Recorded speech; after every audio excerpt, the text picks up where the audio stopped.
Guys, आप सभी को राधे राधे। कैसे हैं सभी लोग? समझती हूँ अच्छे होंगे।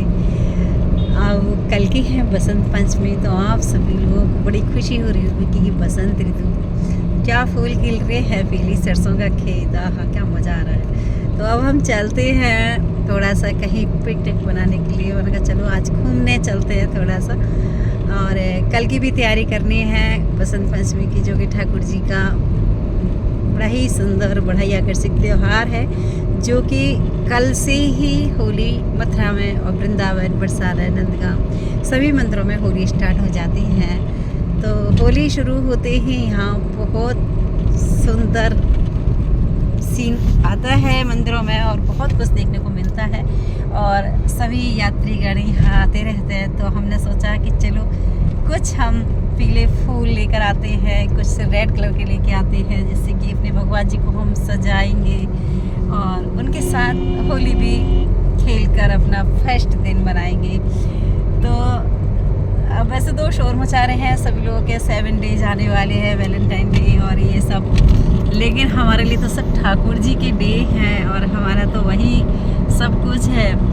तो कुछ हरियाली और कुछ फ्लावर और कुछ, क्योंकि फूलों के रंग से ही होली खेलने में मज़ा आता है, और जो भी गुलाल भी बनता है मंदिरों में वो फूलों से ही बनाया जाता है। तो आप सभी लोग ज़रूर आएँ और देखें कि होली का त्यौहार किस तरीके से मनाया जाता है मंदिरों में, और बड़ा ही अच्छा लगता है। तो गाइस, मैं ये हाथ में लेकर बना रही हूँ, इसलिए आप हिल रहा है क्योंकि गाड़ी में हूँ, तो गाड़ी में जा रहे हैं आज घूमने के लिए थोड़ा सा।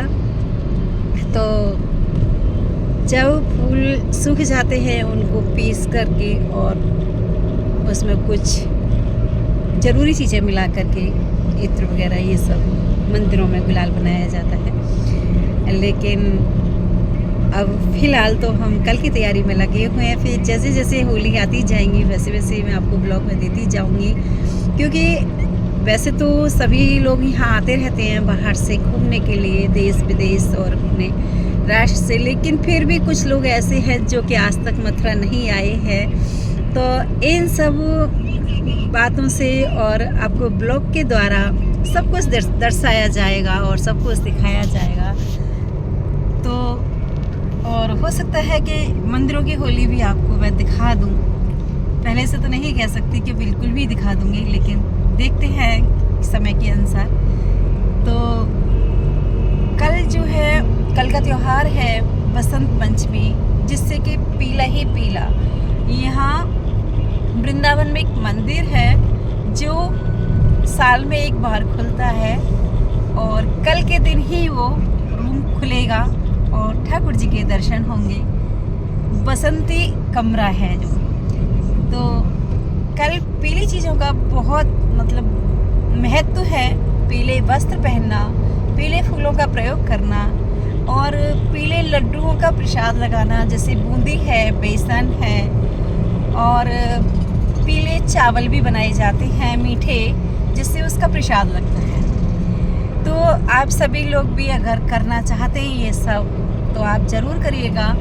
और कल सरस्वती का भी दिन है, जो कि सरस्वती की पूजा करते हैं और साधना करते हैं, जो कि बच्चों के लिए पढ़ाई के लिए साधना की जाती है और हर स्कूल में की जाती है। और वैसे भी हम अगर कोई साधना या पूजा या कुछ करते हैं बच्चों के लिए, तो वो भी हम कल करते हैं, क्योंकि बसंत पंचमी और सरस्वती माँ की जो पूजा होती है वो बच्चों के लिए विशेष रूप से कल की जाती है। वैसे भी गुप्त नवरात्रि चल रहे हैं इस समय, लग चुके हैं, और वैसे भी फिर बसंत पंचमी तो ज़रूर साधनाएँ हो रही हैं सब जगह, और हो भी रही होंगी और होती रहेंगी।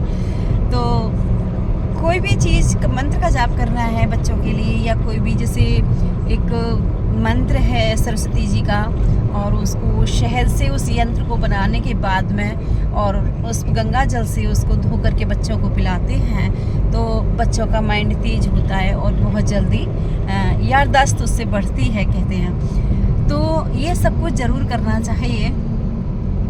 बाकी अगर कुछ भी नहीं हो सके, देखिए आप कैसे पीले फूल खिल रहे हैं खेतों में, कैसा मन कर रहा है जाने का।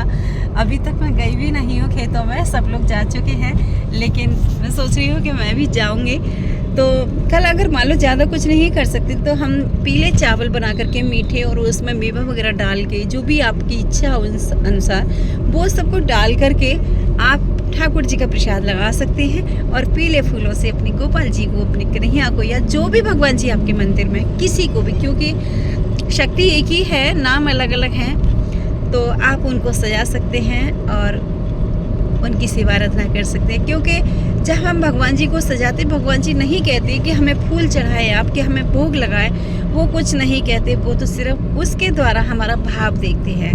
अगर हम एक फूल चढ़ाते हैं तो भी उसमें हमारा भाव आता है, अगर हम किसी चीज़ का प्रसाद लगाते हैं तो भी हमारा भाव आता है। तो वो तुम्हारी कोई भी वस्तु नहीं खाते, वो सिर्फ अपना भाव ले लेते हैं। अगर भाव आपका अच्छा है बुरा है, वो सिर्फ भाव देखते हैं। तो हम अपना खाली भाव नहीं दे सकते, किसी वस्तु के द्वारा ही हम उस भाव को प्रकट करते हैं और वो ठाकुर जी जब पहुंचता है और फिर ठाकुर जी हमारे खुश होते हैं, हमारी तमन्नाएं पूरी करते हैं। तो बस इतना ही, क्योंकि मैं समझती हो गया होगा, ये है 4-5 मिनट का, अब ये हो गया है 6 मिनट 17 सेकंड का।